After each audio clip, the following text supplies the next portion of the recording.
मूंछ और पूंछ के बारे में बताया थे आप। संसार में यदि कोई उत्पात मचाया है किसी ने भी, संसार में इतिहास गवाह है। बस ऐसे अभी प्रसंग चल रहा था, महात्मा जी से बात हो रही थी तो एक पूछ की बात आ गई। मैंने कहा भाई दो ही संसार में चीजें हुई है जिसके खातिर महाभारत हुआ, जिसके खातिर युद्ध हुए। और तो बहुत कई कारण हो सकते हैं, लेकिन एक तो मूछ और एक पूछ। मूछ का सवाल हो गया तो मारकाट मच गई, मूछ का सवाल था तो महाभारत हो गई। और क्या था उसमें, कोई बहुत बड़ी बात थोड़ी थी। वो देखिए मूछ का ही सवाल था, एक बात का सवाल था, मेरी मूछ ऊंची रहे तो ऊंची रहनी चाहिए। और एक पूछ, आदमी कितनी लंबी पूछ, उस पूछ ने आदमी के जीवन में उत्पात मचा दिया। एक वैसे एक मनोरंजन की बात तो नहीं कर रहा हूँ, वास्तविकता भी है। हनुमान जी की पूछ है, लंका में गए तो पूछ की बात आई तो साहब इसके पूछ पे रुई लगा के ऐसा ऐसा कर दो, आग लगा दो। तो हनुमान जी ने सोचा चलो जब हमारे पूछ की बात आ गई तो फिर हम पीछे क्यों रहे। उन्होंने लंबी कर दी पूछ को। हैं चलो अब देखो दिखाते हैं हमारे पूछ का सवाल हमारे कितनी लंबी है। साहब इतना लंबा कर दी, इतनी लंबी पूछ को कर दी उन्होंने, सारी लंका को ध्वस्त कर दिया, है ना। और पूछ नहीं की ना। और ऐसे ही आदमी की पूछ होती, कितनी दूर तक रही हमारी, कितनी दूर तक पूछ है हमारी, कोई जानता भी है कि नहीं जानता। मेरे को कोई जाने, मेरे को कोई माने, मैं कहीं भी जाऊँ मेरे को सलूट करे, मेरे को प्रणाम करे, मेरे को नमस्कार करे।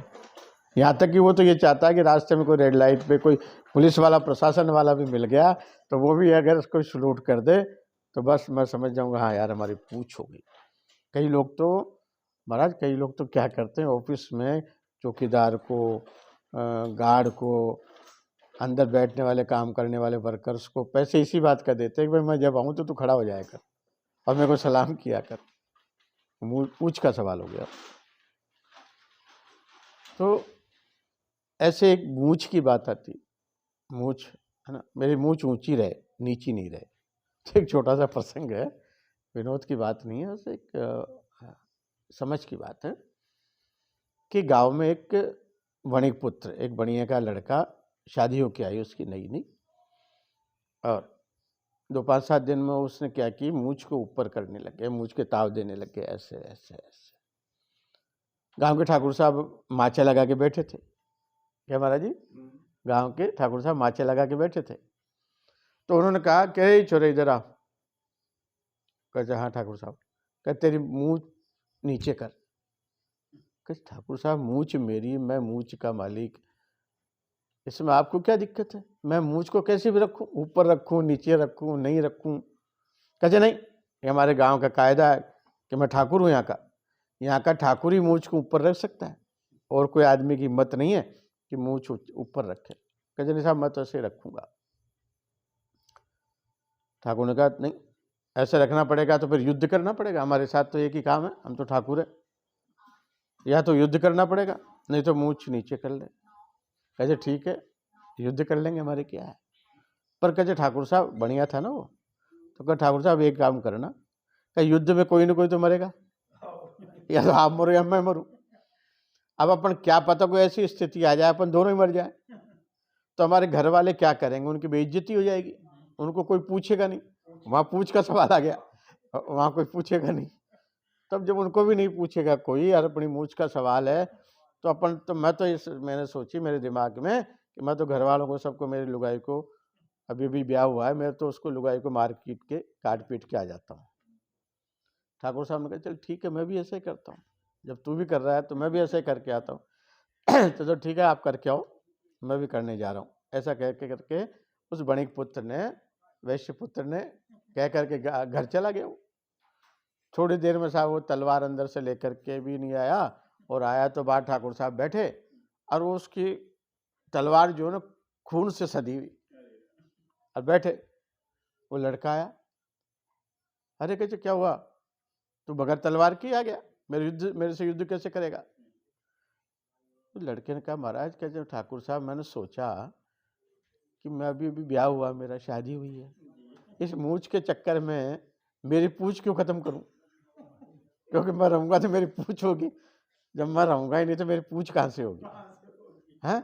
तो मैंने तो सोचा एक काम कर लेते हैं, अपनी मूछ को नीची कर लेते हैं। तो कहते नीची कर ली ठाकुर साहब। अरे कहते तूने ये क्या कर दिया? मरवा दिया। कहते क्या मरवा दिया? कहते मैं तो मेरे घर वालों को सबको मार पीट के आ गया। तो ठाकुर साहब आप में हमारे बड़ियों में यही फर्क है, व्यापारी हैं, बणिक पुत्र हैं और आप ठाकुर हो। आप दिमाग काम नहीं लेते हो, आप अस्त्र काम में लेते हो। तब जाके मनुष्य के जीवन में आया कि मूछ के खातिर उसने अपनी पूछ के खातिर मूछ को कटवा दिया और मूछ के खातिर उसने अपनी पूछ खत्म कर दी। तो संसार में जिस व्यक्ति को समझदारी है, इस कथा का आशय ये है कि जिस व्यक्ति को समझदारी है उसको बड़ी बुद्धि विवेक से काम में लेना चाहिए। जहाँ जहाँ भी हुआ ना युद्ध मूछ का ही हुआ और क्या पूछ का हुआ। इसलिए हम फालतू की बातों में न जाएं। पूछ यदि किसी की हो तो हमारे गोविंद की हो, हमारे ठाकुर की हो, हमारे भगवान की हो। हम भी ये प्रार्थना करें, भगवान से भी प्रार्थना करें कि भगवान आपकी यश कीर्ति चारों तरफ फैली रहे, आपकी बातें सब तरफ फैली रहे। मेरे को यही आपकी पूछ सारे संसार में होते रहे। आपकी पूछ यदि संसार में होगी तो हमारी मूछ भी ऊंची रहेगी। क्यों? हम संसार में कहीं भी जाएंगे तो कहेंगे देखो हमारे ठाकुर की सब जगह पूछ है, कितनी लंबी पूछ है, देश में विदेश में। हे गोविंद, हे मेरे गोपाल, हे मेरे राम, तेरी पूछ सर्वत्र हो, जिससे कि हमारी मूछ ऊंची रहे। तो ऐसी मूछ ऊंची रहने में और ऐसी पूछ भगवान के रहने में सर्वत्र हितकारी रहा कर।